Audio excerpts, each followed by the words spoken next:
What's good, YouTube? I've been getting some comments asking about what I've got cooking on the more competitive side of the jank agenda.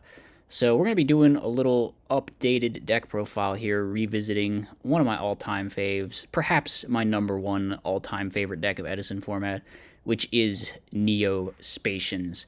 We're all familiar with this deck, probably, if you watch the channel. It's been one of my most recent obsessions, I guess, which is the Dark Creator Neo-Spacian Turbo thing. I did bring a version of this actually to RBCT back in December, but we bubbled out on the tiebreakers there. A little bit unfortunate. However, I do think the version has gotten a bit better since then, and essentially reached what I consider to be its perfected state. I don't really think the deck's getting much better than this. I think I've pretty much got the list nailed. So a few changes around the edges have been made, but we're just going to go over the full deck profile really in depth, a lot more so than I usually do, because, well, obviously this deck is special to me and I like to talk about it. But obviously, also, this is a deck that I've played a lot, so I have a lot more thoughts about it than I usually do about some random thing that I've put together or someone else's deck that I've never played or seen. So let's go over it start to finish here.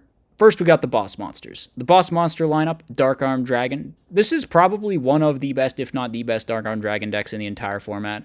It is up there with Vayu Turbo, in my opinion, and just like how easy and crazy it is to abuse Dark Arm Dragon in this deck. You can set this thing up like by turn 2, like every game. It feels like it is insane how quickly you can set up Dark Arm Dragon, how efficiently you can between like Armageddon, Crossporter, Convert Contact, your main kind of engines. Just like fills the graveyard with darks. That is the agenda with this deck. You fill the graveyard with darks. If you draw Dark Arm Dragon in here, you feel like you're just winning. I mean, it's one of the most broken cards in the entire format, and this deck abuses it insanely well. You have lots of great ways to fix the graveyard later on, too, between Junk Synchron, Dark Creator, Plague can put itself back, Sork can banish a Dark. So it is truly a GOAT contender among Dark Arm Dragon decks. Chaos Sork. I've seen other builds out there that have cut this card in favor of a third Creator and a third Dark Panther. The logic being that Glowmoss is bad, but like Glowmoss being bad is is it really worse than the third Panther? Like I don't know. Like, are you summoning Panther that many times? It can't possibly be that much brickier than the third Panther, in my opinion. And Sork is way less brickier than the third Creator. Like, the main obstacle is really like getting Creator set up, not like having enough gas to like do the whole meme where you Creator bring back Creator. Sork is just a better boss monster than Creator. Let's be real. Sork is just a better card. Like, we are playing Creator, and that is a win con in the deck, but Sork is better. I think we should all agree on that. I mean, it's just the easiest boss monster to all of them to summon. I feel like any Neo-Spacian deck should just like play Chaos Sorcerer. It's so free. It's so good. Not playing it just feels so dumb too, because you can use Junk Synchron to like go into Magical Android and get a light and play that way too. And it's like you can also use Creator to bring back Sork. So I just don't know what we're doing if we're cutting Sork. I think you're going like way too all in on the Creator game plan there. I think Sork is so free. I think it's so good.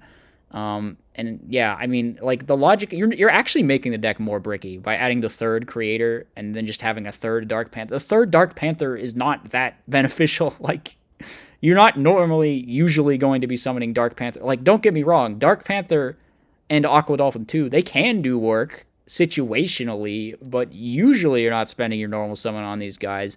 Like, it kind of depends. Like, Dolphin puts in great work in like the Dragon Turbo and the Frog matchups, obviously, where you can just hand rip. And Panther's great against like Blackwings and stuff, where they just have like Siroccos or Dark Arm Dragon or Gale hanging out on the field. You just copy and you go crazy. But like, you're not normal summoning too many Spacians that aren't named Grand Mole that often. All right, and it's just like, if you want Dark Panther, you could search Dark Panther too. It's not like you're not gonna have access to Dark Panther. All right, I'm complaining too long about this. Let's move on. Creator is kind of the big point of this build. Like, Neo-Spacians does one thing really good, which is fill up the graveyard with darks, and that helps set up Creator. And Creator's a great boss monster. It's just like it drops itself for free. It gives you a +1 every turn. So really awesome. And then we have these 5 Spacians. I think this is the perfect 5 Spacian lineup.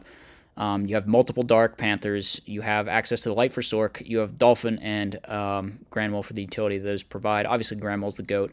Then we're on 1 Gores, because that card is limited. We're not on Trag anymore, though. I did end up cutting that card, unfortunately. It is one of my favorite cards in the format, but in here, I felt like it just didn't quite make the cut. First of all, the levels we have to play with aren't great. Like, you really want to have, like, a lot of 4s with Trag, and we do not have a lot of 4s. We have 3 Armageddonites, but you're pretty much always slamming this, like, the second you draw it in your opening hand. And then, you have a couple 8s, but they're your creators, and they're kind of like, an important late game win con. You don't really want to pitch them either. And like 2 8s isn't very many either. So, but the main reason I cut Trag, honestly, was it just felt like too slow for the deck's game plan. I mainly have noticed I like playing Trag in these slower paced decks where it's kind of like you just sit back. You commit maybe 1 or 2 cards to the field per turn. You have a big hand, like Chaos Fairy, stuff like that. And that is just not this deck. This deck is like speed personified. Like, the whole point of this deck is to just like turn 1, get your setup, send your cross porter, hopefully resolve contacts or whatever, or resolve contact by turn 2. Just like fill up your graveyard, be ready to drop your boss monsters, and like go wild by turn 3 at the minimum. And Track just doesn't really fit with that kind of game plan, I think. Gores, on the other hand, is just kind of like very free as a card. It's great in the Frog matchup too. It's just a huge body. You can revive off Creator. So I think definitely want to keep that. Very good card, obviously. It can give you +1s. It can give you it can win you games. Gives you great tempo, etc., etc. Now onto the Junk Synchron. Of course, Junk Synchron, a very crucial piece of making this deck work, because it is just another Dark Monster that fills your grave with more Dark Monsters. It like puts a dark in your grave and then puts a dark on your field. So it's really helpful in terms of getting that set up for Dark Creator. Gives you access to a variety of synchro plays. It's kind of like Deep Sea Diva in Hero Beat, actually. That's really what I find this to be analogous to, where it's just like it gives you grave setup and it gives you a 24 beater that's just like a normal summon. So that's the main utility of Junk Synchron in here. Obviously, you can do fancy plays with Brain Mind as well, but that's like the main thing it's got going for it. Raikou is an interesting card. I actually took this out and then I put it back into 1. I was on 3 before RBCT. I felt like that was way too many. The normal summon count kind of has to be cut down in here because you're always filtering Neo-Spacians to your hand. And then, you'll occasionally want to be summoning, Grand Mole or Aqua Dolphin or Dark Panther. And so you always have like multiple normal summons in your hand. So you can't really play multiple Raikous. Also, if you play 3 Raikous and you don't play Hamster Charge, that just kind of feels suboptimal. You know what I'm saying? So I think 1, maybe 2 of this. I could see 2. I personally prefer 1. It just feels right with the Minecon thing. I don't know. It feels familiar. It's like what I did with Chaos Fairy. But yeah, if you want to go 2, I can see it. It has synergy with Junk Synchron. It has synergy with Chaos Sork. It has synergy with Cross Porter. So there's multiple cute little things that Raikou does. I just don't think it's worth playing this card at multiple when you're not really using any of the other cards like reference Raikou, if you know what I'm saying. Because those are the actual good cards. Although Raikou is still a good card. So now we got the Armageddonites, and the Armageddonite targets 3 because you always want to open Armageddonite. Just always, always, always. Cross Porter, main thing you're going to be sending turn 1. It just turns your Armageddonite into a Stratos for a Neo-Spacian, which is really good. Armageddonite, send Porter, add Grand Mole, feels amazing. It lets you put multiple Darks into play. It's your main Junk Synchron target, which is cool because it also like floats. Cross Porter, really big deal. And then you're just like nerfing yourself if you're playing triple Armageddon and not playing Plague. So it's just, you gotta have it. You gotta have it. Onto the spells. Spells are a big deal in here. Absolutely big part of what makes this deck like go fast. So Convert Contact is the big one, right? You want to resolve this card. You want to send multiple Neo-Spacians, thin your deck, buy multiple cards, draw 2, just like have that turbo aspect. Upstart Goblin, this is a new addition. We took out the Sidras, and we've thrown this in. This card is actually panned out to be super important for the consistency of the deck. Like I said, you always want to see either Convert Contact or resolving, or Armageddon Send Porter, or maybe Foolish Send Porter. Something like that resolving on your turn 1 where you're sending multiple things to your graveyard, thinning your deck for cards. And Upstart helps you get those pieces together ASAP. I've seen some other builds out there that are playing Gold Sark. Gold Sark is unironically just too slow for this deck. Like, you just need your setup turn 1. If you're not getting your setup turn 1, you're like losing or something. Like, an Upstart gives you like that immediate, getting to see the right cards together. So I think I much prefer this. I think that the Upstart has been very beneficial because it's just like so crucial. Your turn 1 is so crucial in here, and Upstart lets you see the right combination of cards early on. Next up, of course, you got Allure, Foolish, and Rhoda as like almost your like what would I call them? Your like power consistency cards, just like Allure, super free, Foolish, send Porter. It's just like another free way to send Porter. Rhoda gets you to either Armageddon or Junk Synchron, or even Dolphin if you want to just like go straight away for contact, although you don't usually do that. Next up, we got Brain Mind. Of course, we have many tuners in here, so Mind Control, very good, and then it goes with the Raikou, as I mentioned. Typhoon, Heavy, and then a bunch of staple trap cards that shouldn't really need to be explained. We are on the Compulse, I guess. We can talk about this. I kind of just like this card and everything, honestly. I think it's really good in here because you got, like, all these boss monsters are just things you drop from your hand, so if one gets, like, Brain Conned or whatever, you just bounce it back with Compulse, drop it next turn, feels really good. So, yeah, I'm a big fan of Compulse in here. Side deck, I guess I'll go over really quick. Sidra, DD Crow, like staples. Smashing Ground, things like Thunder King and Vanity's Fiend and even like Kaiku the Ghost Destroyer and stuff like that. Quakimeru Dragger are really annoying for you. So I actually do side this in here. I don't usually side Smashing like at all in anything, but there's a lot of like annoying Floodgate monsters that like don't obliterate you necessarily, but like kind of hurt you a good bit. So I think it is worth it having in here. Knock. This is like the most iffy card in here because I feel like you deal with set monsters really well already. Between like Grand Mole, Mind Control, just Black Rose the Field, Dark Arm Dragon, their set monster, whatever. But it's just like another way to deal with annoying Hamster Raikou shenanigans. I can see swapping it out for something else though. My Body, obviously Stop Deck Dev it's annoying. Good versus Black Wings and stuff too, or whatever. Yeah, it's good against a variety of things. Dust Tornadoes, deal with back row, pulling the rug. These are all really standard. Deck Dev is awesome. The fact that you can play Deck Dev in here is just amazing. So, yeah. And then we got Mind Crush. The extra deck is just like every possible well, it's pretty cramped, honestly. We got Fortress Dragon, and then I would like to be able to play like AFD or Red Dragon in here, but we just do not have room. So we got these 4 8s. I think are the best 4 8s to have. And then these 3 7s are the best 3 7s to have. I mean, it's just like, the synchro pool is not too big in this format. There's not a whole lot to talk about. That about wraps up the deck profile. We went pretty in-depth here on justifying all the choices, as I said that we were. But now we can go ahead and look at a couple replays that I played today. I believe I played 2 matches. First up, we're against Dragon Turbo. I think that this is actually a fairly favorable matchup for us. Quakimeru Drago can be annoying for you, obviously, since you played so many dark monsters.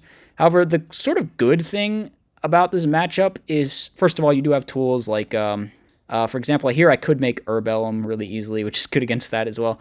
But the main thing is just like the speed of the deck, which is something that I referenced many times in the deck profile, which is just like Dragon Turbo will often just like rush you down, especially if you're playing like a slow deck that's set heavy. A lot of times there'll just be nothing you can do. You just lose in a couple turns. But with this deck, you can kind of it depends on the hand you draw, but you can kind of get going fast enough to like not keep pace maybe, but like keep up enough that you don't just get overwhelmed by Dragon Turbo. Now, this is kind of all irrelevant game 1 because he just bricked to high heaven in this game 1. It was so sad. I was wondering whether he'd shuffled back the Trigodia, and it looks like that was indeed the case. And at this point, he is just dead. Like, he's actually just dead because he couldn't unbrick his hand even with multiple Vortex Troopers, so a little bit sad for the opponent. But that's kind of the risk you run when you play Dragon Turbo. So game 2, he opens up with Future. Yeah, he opens pretty fire this time. I actually don't think he gets to Rejuve on turn 1, though. And our hand is looking kind of bad. Like, we didn't... The consistency of seeing the turn 1, like, whatever either sending Crossport or resolving contact is pretty high, but every now and then, even with the upstarts, even with the Allure, even with everything, you see a hand like this, and yeah, we can't do a whole lot here. Fortunately, he summoned a Drago, so we can kind of just chill out and wait while he like has to out his own Dragos, because he needs to get another monster on the field, and then like tribute the Drago or something. He may have misplayed this game. I feel like he could have Instant Fusion tributed Drago. Maybe he wanted to get to like a Heavy Storm or a Giant Trunade before. Yeah, he probably just wanted to like Rejuve, draw for a sweeper before going for that big play, which I can respect that. I understand why he did that. yeah, here I end phase Typhoon, and yeah, I got a little impatient with him because he was like leaving that thing in the graveyard for a while, trying to explain this. And it's like, yeah, I know, just like take it back, bro. I apologize for that.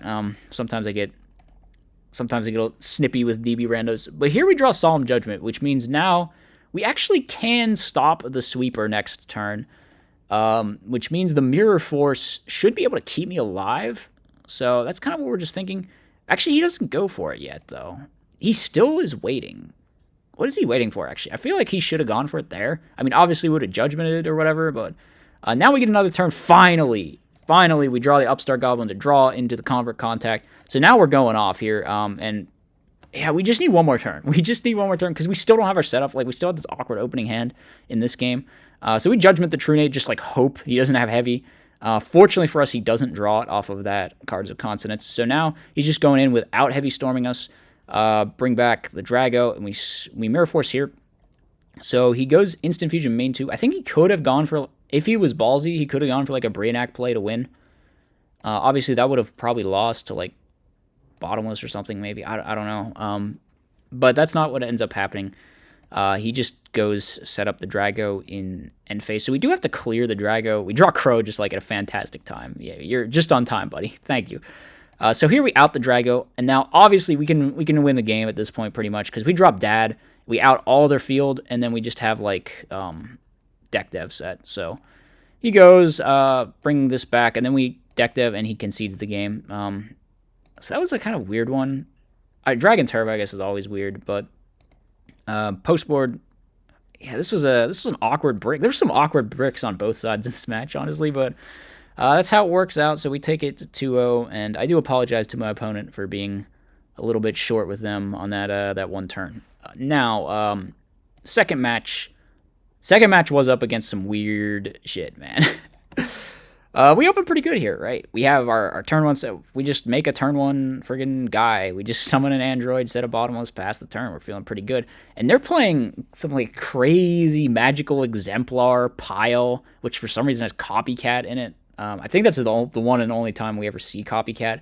So here I opt to send the Plague. The reason I do that is I have the Brain Control, and since we use that Junk Synchron on turn one, this means that we don't have another card to use Brain Control with. Also, if I add another Spacian to hand, then we're only going to be able to resolve one contact, which is kind of suboptimal. Plus, if we draw the fifth Spacian after that, we're not going to be able to resolve any contacts. Speaking of which, there's a contact, so this is kind of weird. We're at this weird stalemate where, like, I don't want to put more things on the field and play into stuff. I kind of just want to keep hitting, but with the Armageddon Knight, but he doesn't want to do anything either because he doesn't have any monsters in his hand. So now he finally draws into Gravekeeper's Spy and just sets everything. He has the Judgment, so I guess it's fine. Here we kind of have to do something because we're going to have to discard. So we hit in, we drop Sork. All right, we go for this. I think he has the Book of Moon, which is pretty good. I just decide to pass. I'm like, I don't really feel like making some kind of Dark End Dragon play here. And now at this point, we actually figure out what the hell he's on, which is this Spellcaster thing. He's got a Dark Magician in here, which is pretty cool, I guess. So he outs my Sork. He hits in for a ton of damage. And I actually don't drop Gores, obviously, because this is a situation where we really want to contact into Dark Creator next turn. So now we're going to actually properly go off here. Dark Creator, draw some cards, draw some more cards. There's that double contact resolution that I said wouldn't be possible if we had sent another Porter. So at this point, I'm thinking, all right, I'm just going to activate Heavy Storm. Like, I'm doing it. They have Judgment. Okay, that's fine. We go Creator. I figure if we force out another back row, we can just Typhoon their last back row, and then the Sork will come down. The Sork can take care of their guy. We stack for Plague and make Dark End Dragon. It turns out we don't even need Brain Control to win this game. We can just, like, fully combo through everything and, yeah, play into all of the back row that way. So this game, we open a little bit slow. No, this is a perfect opening. What am I talking about? The Upstarts, once again, doing the work to get us to our setup. Definitely. I think the Upstarts have been a crucial addition. I didn't like them before. I felt like they were, like, causing me to risk, like, gassing out, but that hasn't really been an issue since I actually added them, so I guess maybe that's just not a problem. Maybe the damage threat is just high enough in here. So we're drawing a bunch of cards. That's kind of the name of the game in this deck. We like to draw cards. The annoying thing is this Kaiku banished our cross porter, which means any junk synchrons we draw are going to be dead, but we just draw into a foolish, so we can set that back up. And we kind of do have to get this Kaiku off the board, though, so we can drop our Sork, because the Kaiku is obviously not allowing the Sork to be dropped. And we banish their guys, set a bottomless trap hole. I do bottomless here, because I want the Dark Magician to stay in deck, I guess was the thinking. And we attack direct. I'm thinking there's like no way that there's Gores in this Solidarity pile. I guess I would get really owned if they had it, but I'm like, nah, they don't have that. So they, what did they do here? They accidentally drew an extra card or something, but I think we corrected it. So they draw a bunch. They resolve the Exemplar. The Exemplar summons out the Dark Magician. Here we do drop Gores, obviously. We don't have that like Convert Contact creator play waiting in the wings here, so we kind of need to establish some stuff. Obviously, no reason not to play into Mirror Force. We have that My Body is the Shield. Reason I brought this in was because I figured like the Dark Magician thing would be playing deck dev, or at least siding deck dev. I don't think we ever saw it, actually, so maybe they just weren't on that. But it's definitely something I had to be concerned about, I think. So I was probably right to side it in. Now we set Dust Tornado and Bottomless. They run over the Mole, though, which is annoying. I was hoping they would try to run over one of my other guys, but I guess the Mole was the more pressing issue. I figured maybe they would summon something else and then try to run over Mole, but no, not the case. So we still need to wait. And here we're going to finally Dust Tornado, get rid of that Solidarity, which means this Dark Magician will stop being annoying. I decided to Torrential at this point, and now I think we can just go ahead and summon Junk Synchron. I actually decide to attack here. I don't want to use the Storm just yet, so kind of plays around the Battle Trap, and they do decide to act Re and hold it.